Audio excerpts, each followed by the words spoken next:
pretty quickly when playing it, I really fell in love with it. And it was one of those games too that when I was playing it, I managed to catch the attention of my wife Holly as well. And so we ended up playing a lot of it together. And it's a special game in that it's just, to this day, I've never played anything quite like it. This is why you should play The Last Guardian.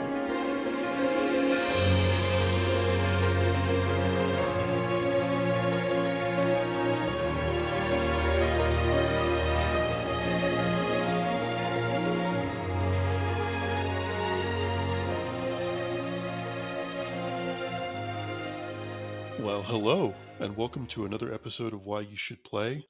When I said I was going to try to get more celebrities on this podcast, I wasn't exaggerating or lying.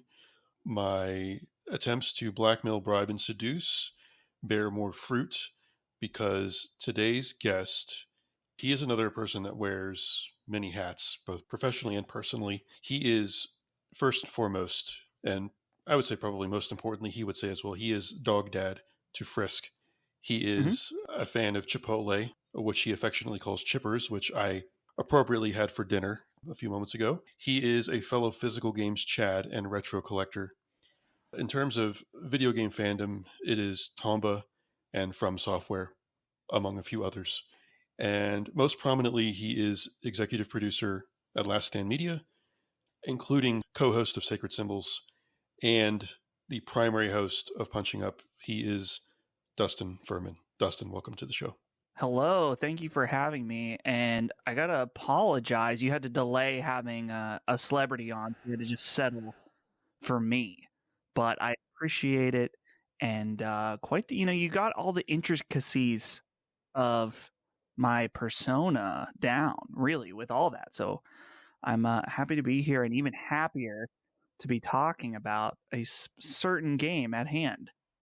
Yes, and we will get to that in a moment. But honestly, before this episode can continue, I myself and the audience need to know, is Frisk doing good? She's well.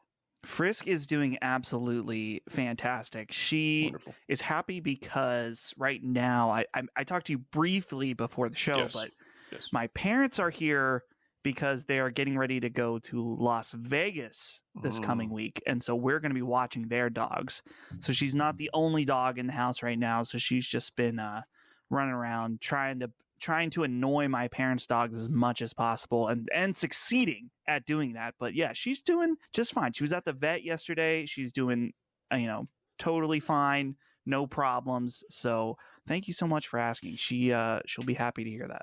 Good. Then we can continue with the episode. And speaking of gambling, our episode today is what I would consider a creative gamble, not just in terms of the premise, but also in terms of how long the game took to develop. And we will expound upon that momentarily. But first, what I like to do is, before we get into what we've been playing, it's a funny little story. So by the time this episode airs, I will have recorded and released sort of what I call the bookend Team Eco game. That is it Eco or Ico? I always hear it as both. So I honestly don't know.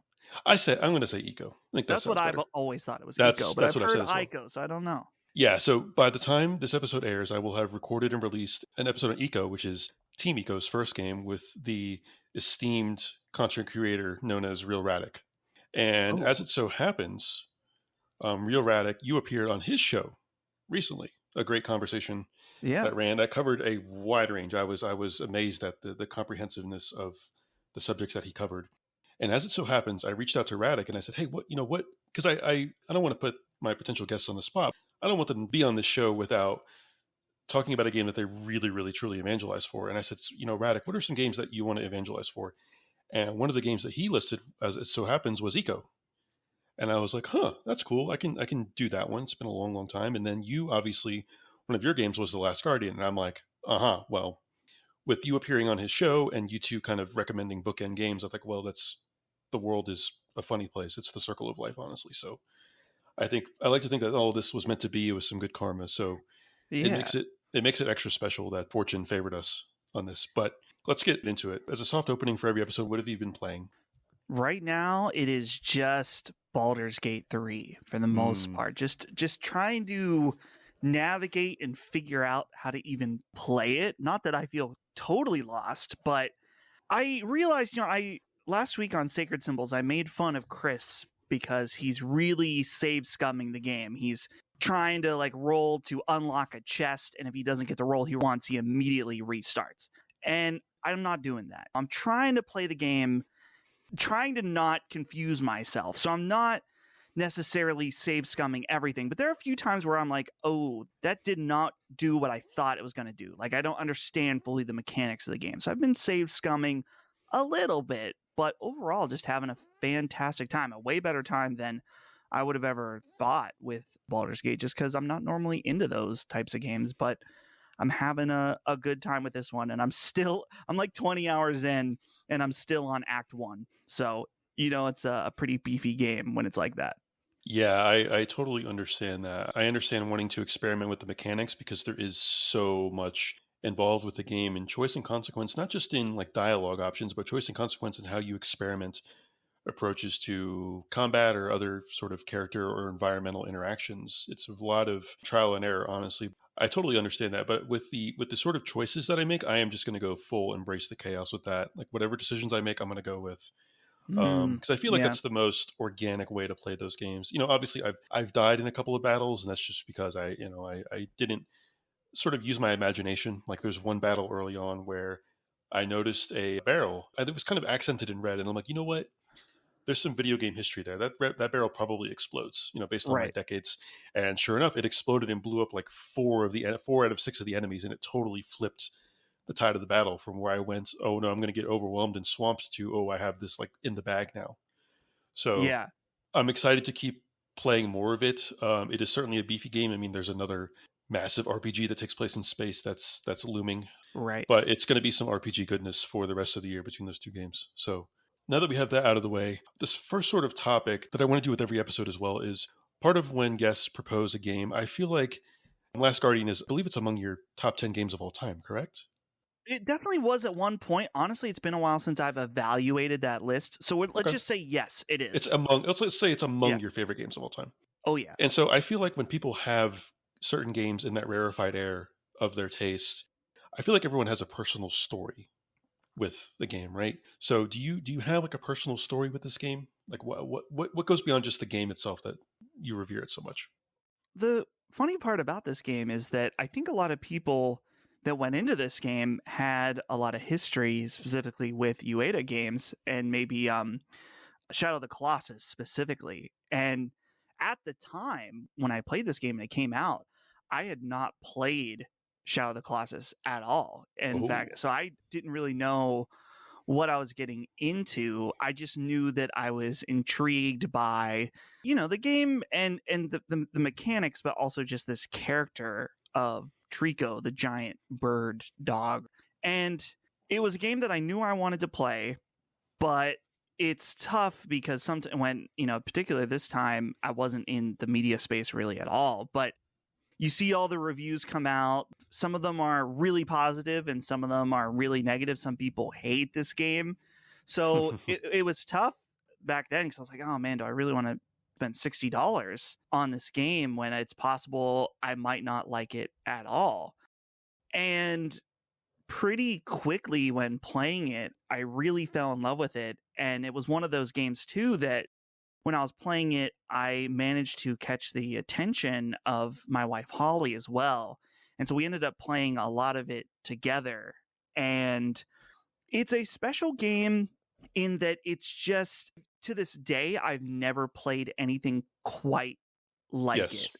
Yes. And I think that this is probably one of the hardest things to argue for it. But for the people that like this game, I feel like they understand is that I truly believe that some of the criticisms of this game were for people that, it sounds so rude to say they didn't get it, but their level of tolerance for, okay, so I guess to get into it slightly, it's just this idea that Trico doesn't listen to you, and that really frustrated some people, is that they felt like they couldn't connect with this get him to do what you want. You're fumbling around. And there is some of that. But for me, as like, well, at the time I wasn't a dog owner, but I grew up a dog owner and a dog lover. And it's like, yeah, well, this is kind of accurate.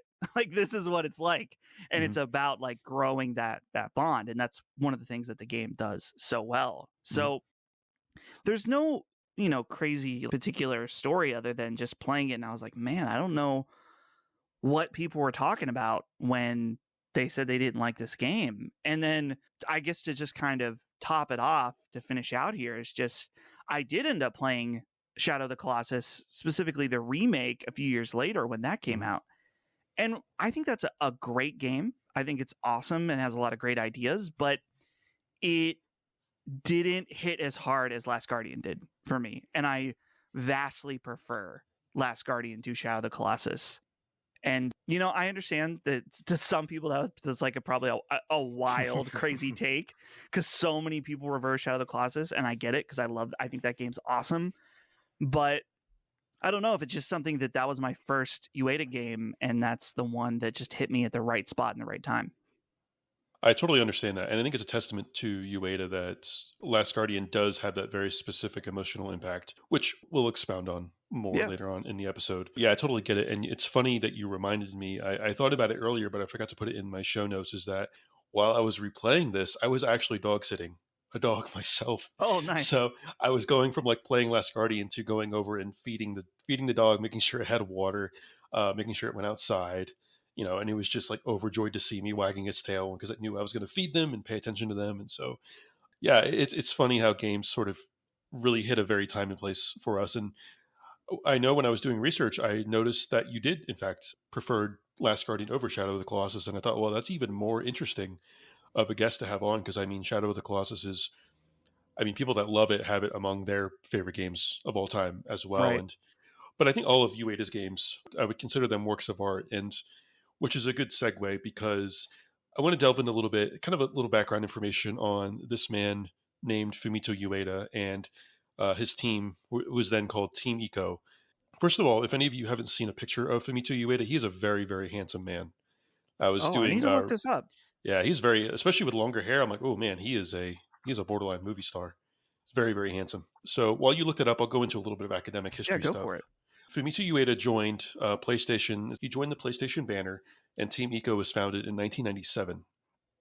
Their first game under Team Eco was called Eco, and which, again, we'll have done an episode on by the time this airs with the esteemed Mr. Raddick. So we will discuss that game later on. 4 years later, also for the PS2. So Eco was 2001 on the PS2. 2005 was Shadow of the Colossus on PS2, and that is one of those games where it happens very rarely, but it was one of those games where I saw my cousin play it, and I'm like, I can't believe this is an actual real game. Like you ride out there and you tackle these colossi, and I could go on and on, but I digress. So, which leads us to 11 years later was when Last Guardian was released. And I'm sure many of you were thinking, geez, that was 11 years. That must have been quite a troubled development. And sure enough, the history with The Last Guardian was it began development in 2007, originally intended for the PS3. It was revealed in E3 of 2009. With I believe, a very short cinematic. And it's funny, if you go back and look at that 2009 reveal, the visuals look like previs from movies. They look like really undetailed, not very well rendered, not very well lit, as compared to the what would the eventual release would be. So development was troubled, and it was moved to the PS4 in 2012. So at this point, it had already been 5 years. In the meantime, Eco and Shadow of the Colossus were released as a collection in 2011 on PS3. So that kind of tells you how long development took. The development did take so long that Ueda and his team spun off into their own team called Gen Design. And outside of the sort of traditional Sony first-party label, but they still finished development along with some other remnants of the team in Japan studio when the game eventually released on PS4 on December 7th, 2016. So as you can imagine, the hype was very, very, very, very high coming off of Shadow of the Colossus and the literal decade plus long wait for this game. And do you remember, you said you remember the game releasing, and I vaguely remember it. Obviously, it was a very hyped game coming off of Shadow of the Colossus. And so I definitely think that's part of what factored into some of the negative reviews for the game, is there was, I think there's inevitably going to be some letdown, isn't there, with how long a game takes to release. Yeah, well, and I think that this is something that happens with a lot of games. There's been some talk about the Order 1886, which is my other wild take game that I thought about. That's another divisive game. It surprised me how many people like it, and a lot of people hate it, obviously, as well. I'm kind of in between, but I think that a lot of times, and we still see this now with video games, is that people look at the game and then they see how short it is or how long it is, and then base value purely on that. And the thing about Last Guardian is that it is not a very long game at all. I was surprised. I was looking through some YouTube playthroughs, and I think I saw that it can be being like 4 hours or something if you know what you're doing. Okay, yeah. No. Here's a full playthrough. It's 5 hours and 23 minutes. So it's not very long. Yeah, there's a trophy for beating it in under 30 hours, and there's a trophy for beating it in under 15 hours, and there's a trophy for beating it under 5 hours. I think the average playthrough is around 12 hours. Yeah, so I think that probably played into some of it, at least here in the West, is that people saw, short, you can beat in 5 hours, you can watch the whole thing on YouTube. So I think there's some of that. And then I think, too, that it was a game that, you're talking about how it was like troubled in development hell for so long. And when that happens, like the expectations just continually get sky high. Mm-hmm. And I think that they could have done a game that was like a safer sequel to Shadow of the Colossus. But this game is, while it has a lot of that similar DNA, it's quite different. And so if you really wanted something that was a pseudo sequel to that game, Last Guardian is not it. And so I think that with it being that long in anticipation for this game, and then this being what it was, I think that some of those people are just like, this really wasn't what I wanted, and we're out. And I get that, because I've had situations for me where I've played a game that I've waited for. I'm like, this isn't what you don't give it a fair shake, because you don't look at what it actually is. You're only thinking about what you want it to be. And maybe that, that's not the case for everybody. I'm not saying that everyone who didn't like this game wasn't objective about it, but I think that at least at the time, at release, I feel like that was probably a huge factor of it. But I think it's worth saying too, and I touched on this a little earlier, is that this can be a very frustrating game, and it's not flawless in its execution by any means. This game, I feel like, had a lot of times I was frustrated while playing it. Mm-hmm. So you can't chalk all to, it's like, that's the intended design that Trico doesn't listen. It's like, no, there is some jank in this game that definitely weighs it down, but there's a lot of things, like I said too, that are just seriously unparalleled and unlike anything that I've played in a game before. Yeah, it's funny. There's a couple of things that you talked about that I was thinking in my head, is that with how long this game took, I think a lot of people imagined the game in their heads that was not the game that they got, right? Because I think on a surface level, on a sort of superficial level, and I can discuss this as kind of the themes, is like on a surface level, there's a lot of common themes with all of his games, right? There's like usually very minimal dialogue. There's some sort of companion, in Nico, it's the girl, and Shadow of the Colossus, it's your horse, and in Last Guardian, it's Trico. And oftentimes it's desaturated colors, but the lighting is usually just wonderful with beautiful art style and landscapes. But it's very, very different. I think in Last Guardian, it's almost an anti-Shadow of the Colossus in some respects, because in Shadow of the Colossus, you're sent out there to kill these large beasts, whereas with Last Guardian, the entire premise of the game is you and this giant beast need each other to survive, and your relationship grows over the course of the game. Another aspect is there's this concept of video games as art, and I think Ueda's games really are. I would put them up there on the pedestal when we talk about video games are more than just, they're more than just computer code. They're more than just mechanics or systems. They are true works of art, and I think they elevate the medium, and I think they are very, very important and vital, and they have artistic merit. Obviously, like you said, there's issues mechanically and with the controls and the camera and such, but there is just so much beauty with all of his games that they should never be dismissed, and I think everyone should try them without a doubt. Right. Yeah, and it's honestly, I really do believe that all games are considered art. Of course, I'm not saying you're not saying that. All games are considered art to different degrees, just like you can have a drawing, a stick figure, and then you have like the Mona Lisa. Both are technically art, just art, to different degrees. But I will say that there is something about the quality of this game where I play a game like Doom Eternal and I have a great time playing it, but when it's done, it's like you feel satisfied because it was fun, but I kind of just move on to the next thing. It doesn't leave any kind of emotional impact. And so from the lens of looking this at an art piece from its emotional impact, this is a game that still is stuck with me all these years later. And I think that that's kind of something that you're touching on here with his games in particular. I mean, no spoilers, of course, but the ending of Shadow of the Colossus is like an iconic, emotional ending that stays with people for the rest of their lives. And that's something that not every game can say that it's able to achieve. So there's definitely something special going on with Ueda's games. Yeah, most definitely. And there is a purpose to pretty much everything, regardless of how well it's executed. And Last Guardian is certainly another one where it sticks with you and it stays with you. And that's clearly what he's going for with all of his games. And that's why I greatly respect them, regardless of the issues that I have. And obviously, like you said, every video game is art, but there's like an added sense of purpose with his games that when going in, like this game is going to be about something, some sort of like human condition is going to be talked about or addressed or gazed upon. So we got through all the development stuff, the chaos of that. What I wanted to talk about next is we talked about it very, very briefly, but I think it deserves its own segment, is the technical achievements and of Trico. And is Trico a boy or girl? I don't know. I think maybe a girl, a boy. I don't think it ultimately doesn't matter. Yeah. But Trico is, like you said earlier, Trico is a sort of bird dog hybrid. It's kind of like what dinosaurs would look like in real life, not the lizard types that we get in the movies and such, but it is like a sort of a bird dinosaur, but with a dog head.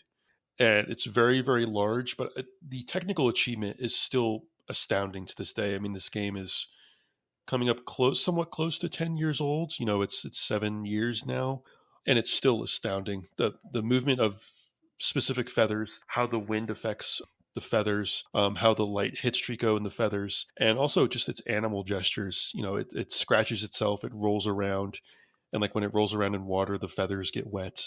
It's very curious. It'll go off and like stick its nose in the little nooks and crannies. It's very expressive and it makes different noises, and grunts and roars and whispers. And I think all of this, again, there is a sense of purpose to all of this. It is to make it fully believable that you are just not on this journey with an NPC. You are on this journey with an actual living, breathing creature with thoughts and emotions, and is inquisitive and has fears, is angry, is impassioned, and is ultimately protective of the boy as well. If you want to go ahead and expound upon that. Yeah, so first of all, it's crazy to think about this game running on a PlayStation 3, which is maybe part of the problem on why, from a tech, I mean, all the feathers on Trico, like individual feathers, like the way they ripple around in the wind and stuff like that, is just truly awesome. It's one of those games that I wish that they would do some kind of, even if it's just like a pseudo patch for the PS5 so we can get it a little up to speed. It's not in a bad spot by any means. It's much like better off than a game like Bloodborne. But I know that if you have a disc copy and you run the game unpatched, you can play it at 60 FPS, which is kind of crazy. Yep. On PS5 specifically. Yes, on PS5. Yep. So that's kind of cool. But I think that more importantly from its visuals is, of course, the AI code or whatever you want to call it behind Trico is just something that's truly crazy, because at times, particularly early on, and I think that's where a lot of people got frustrated, is that Trico isn't necessarily like your friend. That Trico is kind of unsure about you in a lot of ways and doesn't necessarily listen to you a lot. And that's one of the most amazing parts, is just how Trico adapts throughout the game. And it's not just reflected through cutscenes, but it's how he interacts with you, the player, as well. So, okay, obviously no ending, but I have one moment that I think perfectly portrays this, but I don't know if it's a spoiler. Where are we at with spoilers on this? There's a way you can kind of like speak vaguely to it. Yeah. Opaquely. Okay. I can be vague. Okay. So one of the things that I love the most, and I think this is portrayed through both cutscene and through Trico's actions, is that throughout the game, Trico is willing to take more risks in order to protect you.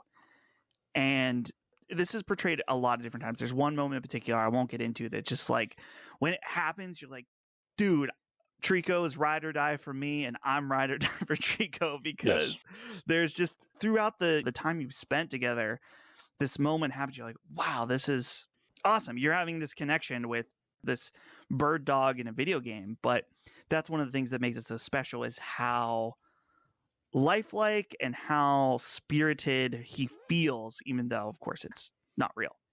Yeah, totally. And it's funny. You're just speaking vaguely to it made me recall a couple of moments. And the aspects that we mentioned of how expressive Trico is, all of these small effects that they do to make it more and more believable makes that growing bond even more and more emotionally effective. And so when you get those moments of where Trico does things, it's not, again, it's not really a spoiler. The bond grows and Trico becomes more emotionally attached to the boy. They're done in such cinematic ways that it's truly breathtaking. Yeah. And there aren't really necessarily that many actual cutscenes. A lot of it is done in sort of like the God of War 2018 in camera. When you trigger a cutscene, a lot of it is just in the same one-shot take, where you'll see like Trico jump up to a platform or wherever and navigate and help you out. It makes it feel even more immersive, like you're even more on that journey, similar to Kratos and Atreus and God of War. Right. So it really was prelude to that sort of game development. It's so funny. I was talking with someone else that one of my most frustrating points in the game was trying to solve a puzzle. And it's not a spoiler. There's puzzles. We'll go more into it in gameplay, but probably maybe the most frustrating part of the game for me was a puzzle you had to solve, and it was followed by one of the most breathtaking sequences in the game. And I just cracked up laughing. That's kind of Last Guardian. It just summed up in like a 10-minute span. It's about midway through the game, and I'm like, that just sums up this game perfectly. You can't help but like it in the end for how much it has going for it. What kind of warts and blemishes aside. Yeah, that's the thing, is that it is frustrating at points, and maybe it's intentional and sometimes it's not, but the payoffs in this game are just huge. And I had one other thing that I thought of that I wanted to just say about Trico is that obviously, I was talking about like the more serious bond and connection, but I mentioned earlier that I'm a dog lover. I've been a dog lover for a very long time. Mm-hmm. And the thing that I loved so much about Trico is that there is unintentional humor in this game, where there'd be some times where you see Trico in the distance and his eyes are doing the glowy thing. And you're like, what are you doing, dude? Like, get over here. Yeah. So there's stuff like that. And then a lot of dog owners will know, especially if you have a very energetic dog, they'll jump onto something and then like totally push something over and it's chaos for a moment. You're like, dude, what are you doing? And so Trico does that exact same thing, where you'll tell him to do something and he'll just totally make something crash or whatever. And it's like, oh man, you are like a really big dog in some ways. And I love that element of it. Yeah, and another thing that I love, again, is there's a sense of purpose to pretty much everything in this game, is that the gameplay and the story and character interweave so well, where Trico needs the boy as much as the boy needs Trico. Oftentimes there's certain, this word has kind of become inflammatory nowadays, but there are some triggers for Trico. There's these like mirrors that you have to move out of the way, and things you need to destroy, or gates you have to raise to help Trico. And all of these sort of gameplay elements, they're either to strengthen they are to strengthen the bond between the boy and Trico, but it's either like the boy helping Trico or Trico helping the boy. And I think it's just also very, very well done. That you mentioned the payoffs too. There isn't just a big payoff at the end. There's kind of payoffs that I alluded to throughout the story. There's like, hey, you got through this really tough puzzle. There's this amazing emotional payoff that signifies more companionship and trust between the boy and Trico. So you will get those sort of breadcrumbs of payoff throughout the game. It's not just going to be one big bomb at the end, though it is there, and it's certainly extraordinarily effective. It does explore these overall themes in this game of like companionship and bravery and courage. Like, you as the boy, it's kind of insane, crazy things as well, with the heights you have to go to make your way from point A to point B. And yeah, it's truly stunning. And again, some of these platforming and puzzle things that you have to perform are really, really breathtaking from a visual perspective. So was there, I guess, how can we maybe dance around this? Because I mentioned the kind of the themes of companionship and bravery and courage. And there's another theme that I don't even want to mention, because I consider it a spoiler, but Yeah.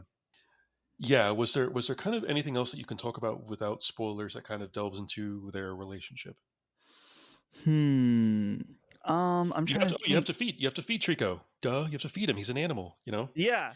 Yeah, he likes And the. there is, without spoilers, there is a sense of purpose to that as well. And oh boy, there is a payoff as well Yeah. with that. So Yeah. As far as stuff we haven't covered, so the next aspect will be the gameplay. That'll obviously be a little bit more inconsistent. So yeah, I don't want to spoil anything, and I think I covered about because, like I said, for me, it's really about the almost pet-like relationship you have with Trico, and obviously, like the journey they're on is very different than someone having a dog, right? But it's about you have a relationship with a being that doesn't really understand. You can't communicate with words. You can only kind of communicate through your actions and your body language. And so, that can be tough. And in this game, it's particularly tough just from some predispositions of Trico to be trusting. So, and from the boy's angle too, where Trico could absolutely crush him in 2 seconds. So, of course, they're going to be intimidated around one another in some different ways. But the way that it's paced throughout it is just really, really good. Yeah, it really is excellent. I mean, it's not a spoiler. You start out the game where you have to feed Trico to start the game, and that sort of teaches you, hey, those are going to kind of be little markers throughout the game that you'll have to feed him. And it's done. That's how you initially gain Trico's trust, and you unchain it. You unchain it and you feed it. So it's like kind of like you would any sort of mistreated animal. It's like, hey, your instinct is to free it and feed it. That's how you gain initial trust, like any sort of stray animal. So awesome. So the gameplay, obviously, there's going to be a little bit more inconsistency with this one. It'll probably delve into some of our caveats as well. So I'll get into the basics of the gameplay. The premise is that you play as a small boy. He is unnamed. He speaks a fictional language that sounds, I don't know, kind of similar to Japanese. Also, there is a narrator, which I really liked the narrator touch. It added a sort of fairy tale aspect, like your grandfather telling you a story almost. So, and the narrator's not overdone. It's not going to be too chatty. It kind of marks chapters or kind of transition points, if you will. And sometimes it'll occasionally give you a hint as to like, hey, we had to do this thing to get over this ledge or whatever. So play as a small boy, and there's an old man narrator. As the boy, you can walk and run. You can push and pull objects to help solve puzzles, and you can command Trico as well. So I kind of, I don't know, this is maybe kind of a rough comparison, but I compare the puzzle gameplay of this game. I kind of call it like a really high production value, sort of a play dead game, like an Inside or a Limbo. You're pushing and pulling objects to solve puzzles. There really isn't combat. There's some like little stone guard statues that you'll have to avoid and expose to Trico to get Trico to destroy. But yeah, go ahead and take it away with some of the gameplay aspects that people can expect. Yeah, so you mentioned about like getting barrels to feed Trico and getting through different obstacles. There's certain like barriers or triggers for Trico that you've got to move around, and it's fair to say, and I think this is also true of Shadow of the Colossus, is that the character you play as is just a little fumbly. Like he's hard sometimes to control. He doesn't grip things the way you would expect. He kind of has like a weird momentum to him. It's definitely probably the weakest aspect of this game is just controlling the character, which again I fully acknowledge, like that's one of the core things about any video game is the feeling of the controls. And so that is definitely a tough point for this game. But commanding Trico is kind of one of the more fun aspects. And I remember too, it can be tough at points where like I would line up for Trico to do something and then he would do something else. This wasn't a moment of Trico not listening. He was definitely listening to what I want him to do, but I couldn't like point like get him to go the right direction, stuff like that. So that plays into a lot of the frustrating aspects that we were talking about earlier. And there's also just parts too where the humanoid, we'll say, enemies in the game can get really annoying when they can kind of like grab you and hold on to you and give you a game over. And there's some points where it's like, oh, come on, like it just gets so annoying. But those are kind of the main hang-ups. But I guess in terms of as you progress, and that's kind of really where I think the gameplay does pay off, is that you get to see as you progress, you see all these different environments, you see different scenarios and, you know, the different story beats and stuff like that. And that's really the thing that pushes you through. Yeah, and I don't want to spoil it, but again, it's such a brilliant interweaving of gameplay and story that to start out, you just command, hey, Trico, go to this ledge so I can climb up your head and jump on the higher ledge and maybe open the skates you can get through and I can get up and through. And again, I don't want to spoil it, but you know, that relationship grows to where you can get Trico to do other things that are quite frankly much more awesome. Yeah. And yeah, you mentioned the gameplay with the soldiers that grab you, and you just have to button mash, you know, to hell to get these things off of you. And you learn subtle little things about the gameplay that I don't know if the developers intended or not. Again, you're a small boy, so you're not going to be like a Nathan Drake who's just nimble and can traverse ledges so freely and quickly and easily. So like one little thing that I learned is that when you fall as a boy, you have to wait a moment for his sort of getting up animation to complete before you start running again, or else you'll stumble again trying to get up. So I guess that's sort of like real life, is that if you try to run before really steadying yourself, you're going to stumble and trip over your feet even more. And what helped me with commanding Trico was if I aimed the camera in the exact same direction to where I wanted Trico to go, that seems to really help, whether it's going up high or going straight ahead or going down or what have you. So that really helped with me, and we'll get a little bit into more of that in caveats. But the main vehicle of this game is commanding Trico, and that's where the core of the game really lies, and that's where a lot of the payoff is, to where it does become easier and easier to the point where there was a few cases of where Trico just did what I needed it to do without even me having to ask or command, much less having to point. And I love when the boy, he kind of like stomps his feet up and down very excitedly when he wants Trico to do something. It's very, very cute and endearing, honestly.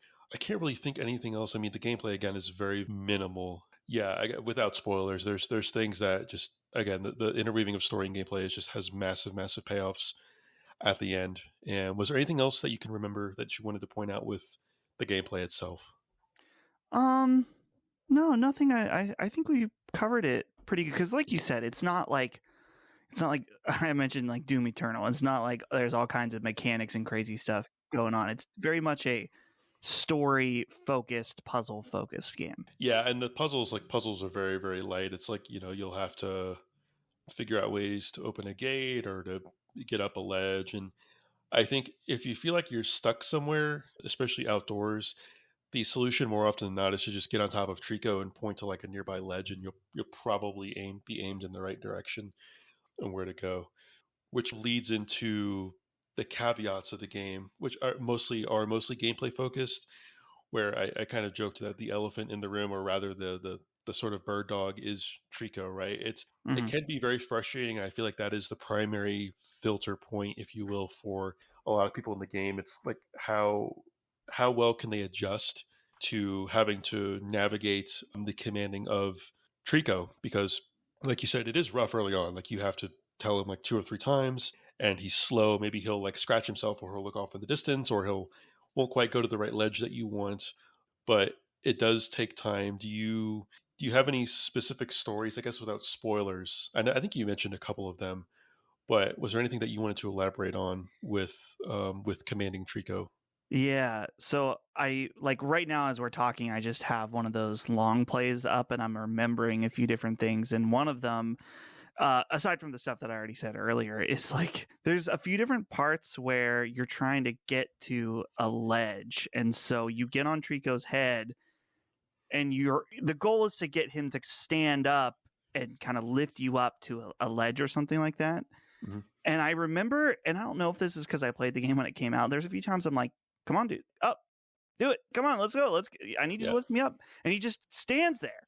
So I try to like move around and slightly go to, you know, back up and then go forward again and be like, okay, stand up. It's time to do it. And he just like every once in a while wouldn't do it. And then he would finally like, oh, you see him start revving up and you're like, okay, finally you get it.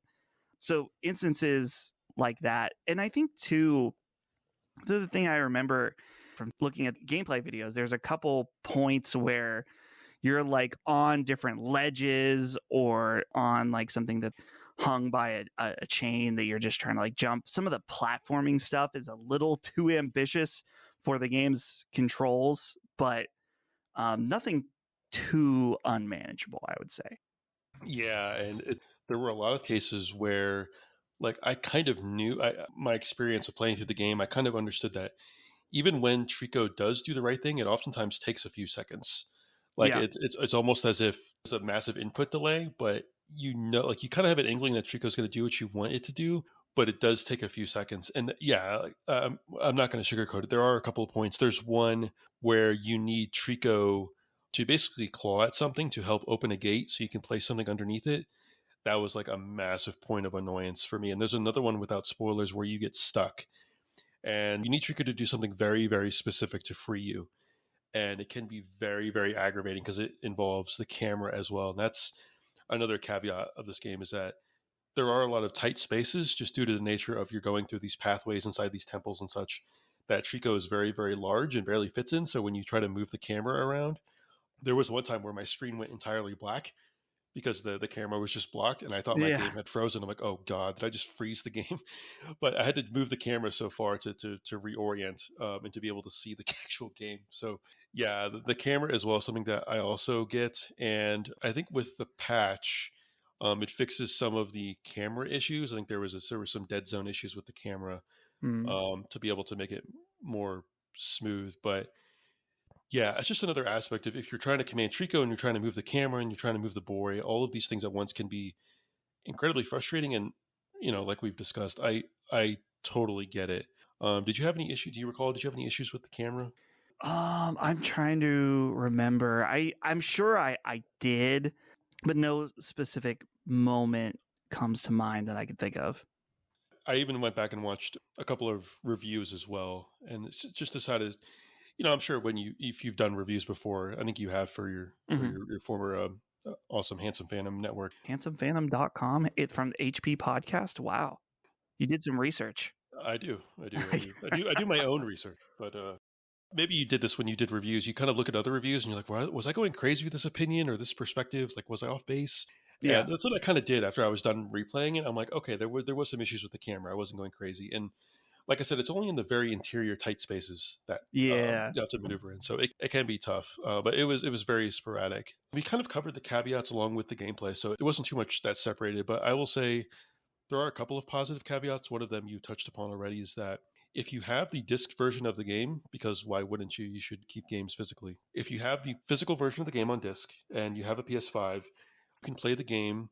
Just make sure you do not download the 1.03 patch. So just play on the original disc version of the game, and you can play it at 60 FPS. And my goodness, is it gorgeous, because you really don't lose anything. I think I should say that I think you lose HDR, but I mean, the lighting in the game is already so beautiful from a base level that you don't really lose that much. There was a couple of other updates as well. I think there was sort of stick dead zone fix, and I think there was maybe one or two other things, but the game at 60 FPS with those visuals is just gorgeous. And again, it's the disc version on PS5. The disc version is not very expensive. You can get it pretty affordably, $30 or less. And another caveat is when you finish the game, stay all the way through the credits, because you get the true kind of emotional exclamation point ending. And if you're into trophy hunting, sometimes it's kind of good to get that trophy pop. You don't get the trophy pop for completing the game unless you stay all the way through the credits. So if you do forget to do that, which I did, just absent-minded, you can reload the save, and it's just you just have to like perform one action at the very end, and then the final cutscene loads, and you can do it again. Do you remember on your playthrough? Did you have the presence of mind to stay through the credits? I believe I did, because I remember the post, like when I was rewatching stuff, I was like, oh yeah, I remember this post scene. But I don't know. I'll have to check my trophies, because I feel like I saw this. Maybe I didn't though. But yeah, I think I did. Yeah, and even if you're not into trophies, please stay all the way through the credits. Like, trust me, it is the true end of the story. The credits aren't very long either, so you really won't have to wait very long. It's not like you're dealing with a long, drawn-out Kojima game or something. It's not very long at all. So definitely stay all the way through the credits. So, and I kind of wanted to wrap up with some final thoughts because I know there's a lot of divisive opinions about this game, and I think shortly after I was done playing it, like how do I pitch it to someone like in one sentence? And I think that the sort of common saying that I thought of is the juice is worth the squeeze. You know, there's a lot of times you're probably going to want to like strangle Trico. You're going to want to strangle the boy. You're going to get angry with the controls, the camera, the movement of the boy. Just please stick with it. I think you would echo those sentiments as well, would you not? Yeah, oh, absolutely. And it's a game that I hear people when they start it and they're like, I couldn't do it.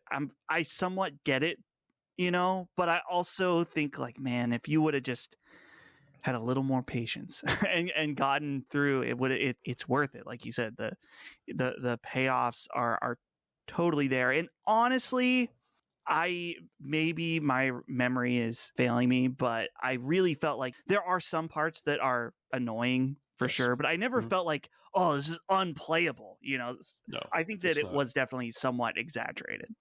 Yeah, I would agree too, and I think it all kind of depends on, and this may come across as maybe condescending, but I don't think it is. A lot of it depends on how many games you've played as well. If someone who's a rather inexperienced gamer who doesn't necessarily have as much familiarity or honestly hasn't played enough games to where you've had major issues with certain controls or mechanics in games, this could easily deter you. Like if your wife Holly wasn't as familiar with games and she saw it, she's like, oh, I want to play the giant bird dog game. Yeah.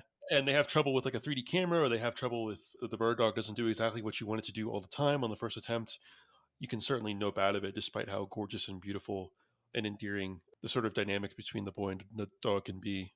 Yeah, trust me when I tell you that it is totally worth it. Again, we've said it's not very time demanding. It'll maybe take you 12-ish hours. I think it's like an average playthrough, but it's really paced so very well. And the repeated payoffs throughout the game and the ending payoffs and the final payoff after the credits are so very, very worth it. What would your kind of elevator pitch for this game be?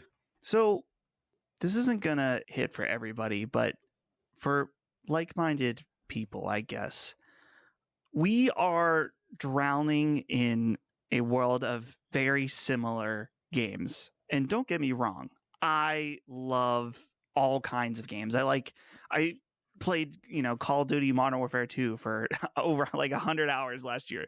So maybe not that much. I can't remember, but a lot, so I like, tried and true things, but there's also times when it's like, I feel like, man, I just need something new, something different, something unique. And this is one of those games that it's like, there is nothing like it. And so if you fancy yourself more than just a gamer, we talked about these games being art. If you view games as art and you're looking for a new experience and something that has these amazing emotional payoffs, amazing art direction, it's one of those games. It's like, yeah, absolutely. And it's not like there's certain games you play and you're like, oh, well, that's unique and it isn't very good, but it was different. This is, I think, has a lot of awesome, amazing qualities. And it's just, it's rare that we have games that are to this budget that try totally new things. And sometimes they screw up, and don't get it totally right. But it doesn't mean it's not worth celebrating it for the achievements that it did do well. And I think there, of course, are many for this one. For sure. Yeah, I totally agree. It's very, very eloquently said. And I don't know if I mentioned this earlier in the program, but that whole Japan studio outfit is no more. And I think, obviously Team Eco is no more. They're called Gen Design now, and they're still operating. And I was talking to someone else shortly after replaying this, and I say I fear, but I think it's the reality now is that I don't think we're going to get a game like this at this production value. When I say a game like this, just a straightforward, very light puzzler, sort of companion, character bonding story game like this, at this scope and scale, this production value, certainly not one that's going to take 10 plus years to develop. And I fear in some ways this game is, I hate to say it, but it feels like almost it's a relic of a bygone era, unfortunately. So if for nothing else, you can play this game knowing that we're probably not going to get another game like this for a very, very long time, if ever. Yeah. We'll have to see what Ueda does next, though. I mean, yes, he's kind of been dark for a while, but yes, I looked it up while we were talking. Apparently, he's going to come out with or announce a new game this year, and Tokyo Game Show is not that far away. So maybe we'll have to see, though. Does he continue to make his style of games, or does he adapt to something that is a little more serviceable to broader markets? And I really hope not. It's funny that that's my last show note, but very quickly, when we talk about wanting to preserve these games and wanting to have them for posterity, regardless of digital availability or storefronts or what have you, I can reveal. So you're a physical games chat, so I know that's another reason why I had you. I got the steelbook for this game in addition to the physical copy, and the steelbook itself, unsurprisingly, is gorgeous. So, dude, I'm so looking happy. at the collector's edition on eBay right now because I realized that I remembered that it had one, but I hadn't thought about it in a while. It's got like a beautiful statue, a steelbook, a book. You can get one for like $80. That's not that bad. Yeah, it's affordable. I got the steelbook, I think, for like 20. I didn't want the whole collector's edition because I'm like, I just don't have the space right now. But I mean, the statue is gorgeous. I mean, I totally, yeah. If you were going to snag it, I totally get that, and I would have. But again, I didn't have the room to like properly put it on display. Right. Yeah, I at least got the steelbook. It's gorgeous. I got the physical copy, so I was very, very happy with that. And again, like you probably echo this as well. It kind of makes a statement that it's like, hey, if we're going to call this like a real, sort of like if you want to call it like an elevated work of art, like you said, that games are art.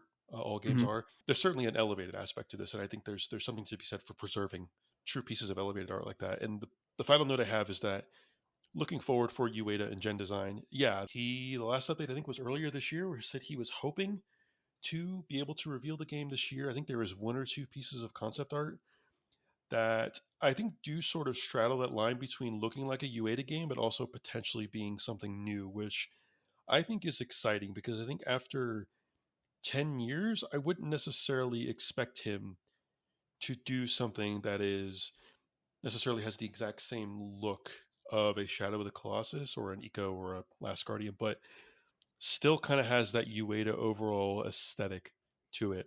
Yeah, it is being funded by Epic Games, so I mean they certainly don't have a shortage of cash, which Epic, they're obviously by many considered like a bane of the industry between their ties to Tencent and their owning of Fortnite, but if they can fund really auteur creators, they funded Alan Wake 2, which is coming out later this year, which I think Remedy is a popular developer who may not sell as well, and then Ueda as well.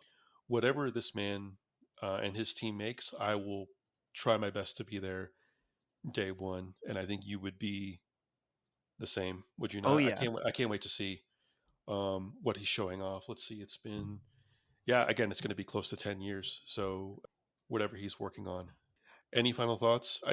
Please just play this game. Please give it a shot. So I'll give you a little bit of trivia from my life. Not trivia, but a fun fact that the day we got Frisk, we initially went and we saw her for the first time from the woman that her dog had puppies, and we went home, and literally on the way home we had called that woman. We're like, yeah, we want the girl dog. Holly and I were like, we'll come back later, we got to go get supplies and get our house ready. And she was like, cool. So we're at home, we were discussing like, what are we going to name this beautiful puppy? What do we name her? And one of the names I threw out was Trico to name Frisk, which we ultimately decided not to, because we decided Frisk, which also is from a video game with it being Undertale, but Trico was one of the strong contenders for Frisk's name initially. So, but yeah. So as far as other final thoughts about this game, yeah, I just think Trico is so incredibly cute.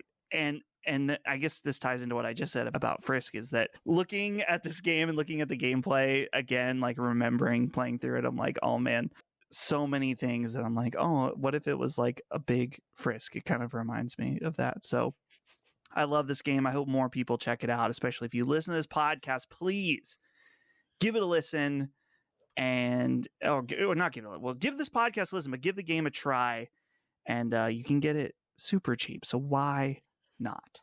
Yeah, and then I don't know. You've played all three of Ueda's No. games. No, you Surprisingly, haven't? no, I've not played Eco. Eco is very short. It's like around 6-ish hours. I'm going to replay it very shortly before looking to record with Radic. So it's very, very short. Yeah. Yeah. It just sucks that I mean, I have a PlayStation 3 and stuff that I could hook up and play. It's just annoying. I don't. It's on streaming. It's on PS Plus. That's how I'm going. Oh, gross! No, how dare you even suggest that? I've got physical hardware, man. I just have to get a disc or something for it at some point. Yeah, I would recommend playing all of his games in chronological order. Honestly. Yeah. It depends. I mean, a lot of people would recommend playing Shadow of the Colossus last because many people consider it his best, but I would say play The Last Guardian because of the emotional payoff. I think the entire journey of the 3 games, I think that payoff in The Last Guardian is a good sort of exclamation point for this sort of pseudo trilogy. And you don't have to worry about the games. There's a lot, like I said, there's a lot of aesthetic consistencies, but they don't take place in like the same timeline or universe or anything. I have one thing that I thought of, one quote from the game that I really like. And again, sorry for when I'm talking about Frisk so much, but how can you not when it's a game that's about your bond? We started with Frisk. We're going to end with Frisk. So. Yeah. There's a part where I believe he says, and this is one of the few narrator quotes, I believe he says, in my memories, the monster always had kind eyes. And I always loved that line, just thinking about, obviously Trico in the game is this beast that, isn't supposed to be kind, but is and has kind. You can see it. And so I always think of that. And I've told that to Holly. Look, Frisk is the monster that has kind eyes. And I don't know. I love that. It's just very cute. Yeah. And Trico, that's another effect with Trico, how it's a technical achievement is the effects on the eyes are just amazing. Yeah. Oh yeah. As well. So we've reached a point where I don't think we can talk about anymore without spoiling, which I am always very, very leery of. But Dustin, thank you so much. I'm glad that we were able to do this sort of Ueda bookend companion episodes. And yeah, I think I'm going to drop it shortly after I do the Eco episode with Radic. I'm just going to surprise everyone. So it'll be awesome. It'll be really, really great. I'm just going to, I'm inviting myself back on when we'll do the complete Kingdom Hearts series. So you'll have to play through all of that, and then I can defend that for why everybody should play that. I know you would love that, right? Yeah, I would love that, as long as you agree to come on for the next Ueda game. Oh, yeah, let's do that. Yeah, that sounds fun. I'm definitely down for that. Yeah, I mean, I would say, the Kingdom Hearts games for me, any kind of suffering in Last Guardian would be trivial compared to the suffering I would. Oh yeah, Kingdom Hearts. So good.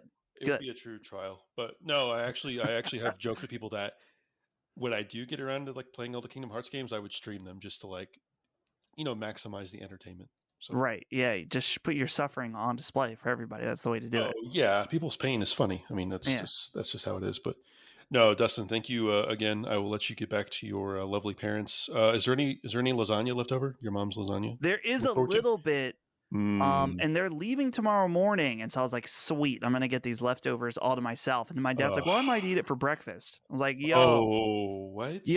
the lasagna for breakfast, unacceptable, but totally a move that my dad would do. So it's not surprising. Yeah. And I mean, Italian leftovers hit differently though. Do they not? I mean, like whether it's spaghetti, it's just extra comfort food. Yeah. Oh yeah. The reheated lasagna is arguably better than when it's fresh. In some ways. Yeah, because you let like the cheese and the sauce soak in and like. Woo! Oh yeah. Oh yeah, that's good.